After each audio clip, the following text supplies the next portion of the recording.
Right, this is how you check the oil without a dipstick on the Mercedes 220 CDI. But obviously it's the same as the all the C classes and everything else. What you do is you put your key in, turn it to 1.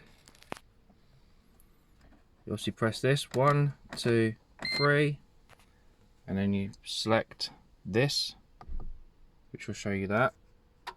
Go down, down again,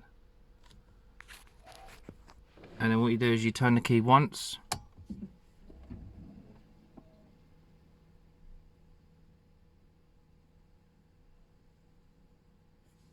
and there's your oil, 6.1.